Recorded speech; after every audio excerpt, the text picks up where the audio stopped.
If you want to chase down the BBC documentary series around the War of the Century, it's worth looking at, but that's not the main point. I raised it now.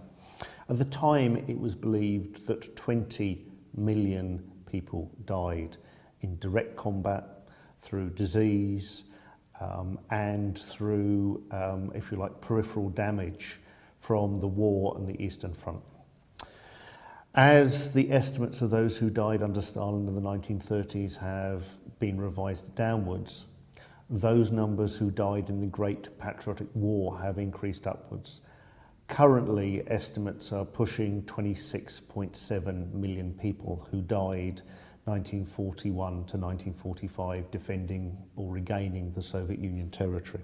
So one way or the other, whether it be fighting for Mother Russia, the greater Soviet experiment, or for Stalin himself, there was a commitment amongst the population as a whole to ensure that the territorial integrity of the Soviet Union could be maintained. And of course we have what is effectively the development of another empire, the annexation of Eastern Europe after 1945 with the beginnings of the Cold War. Now, the reason I raised this in the context of Stalin's leadership was that it was very important for him to have the Soviet Union as one of the three in the Great Alliance, Roosevelt, Churchill, Stalin.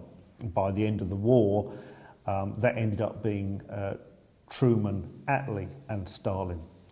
It's having a position on a world stage that was important. Yet, we know the degree to which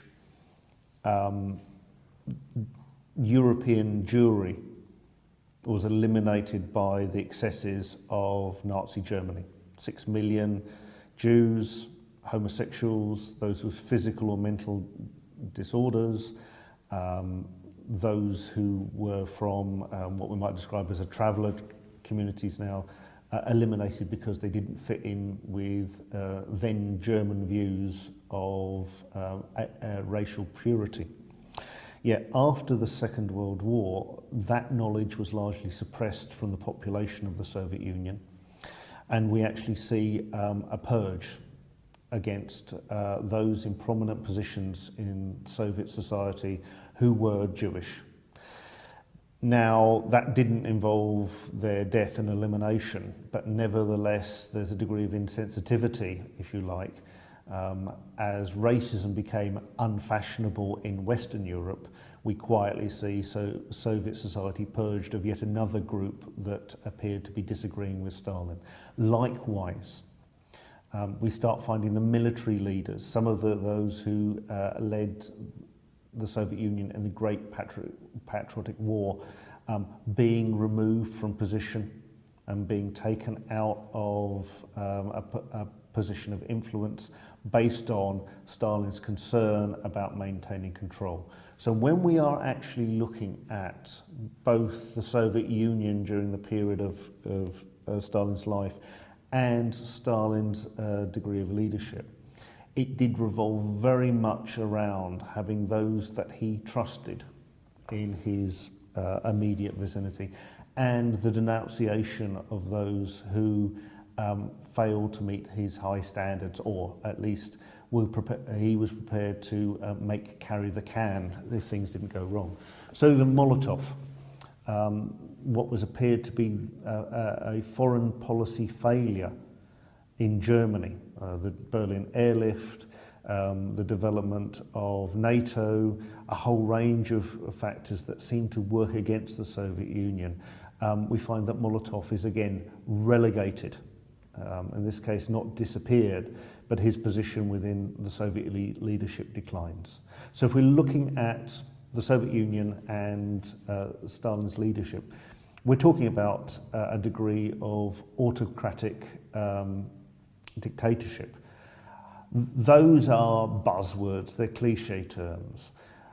The key thing I'd like you to think about is, given all of this disruption within Soviet society, given these changes, how much Stalin prized his image in the public mind, how much it was important to him to be projected as the great leader.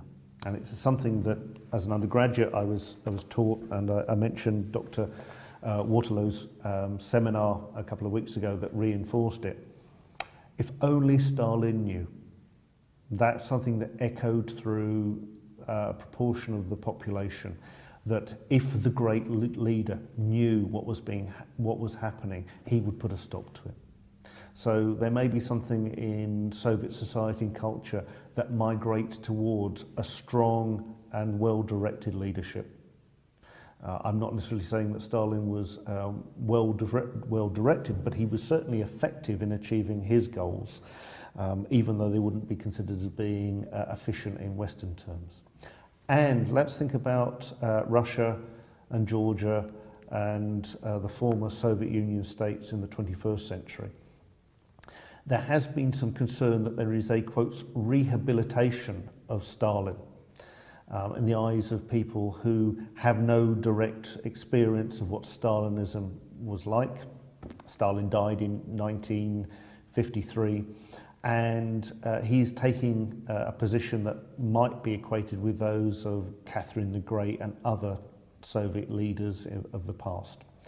If you like, the excesses and the horrors that were associated with his leadership are being moved to the background, while there is some consideration that we have another strong leader in Soviet history, and at least some parallels being made to some of the contemporary leaders as well, not as being Stalinist, but in terms of strong leadership is good for Russia as a whole. So when we actually consider the way that the Soviet Union was projected and how Stalin was projected during this period, this issue of image and Russian culture, I think, is a very important one to consider. And that's what we're going to deal with in the next section.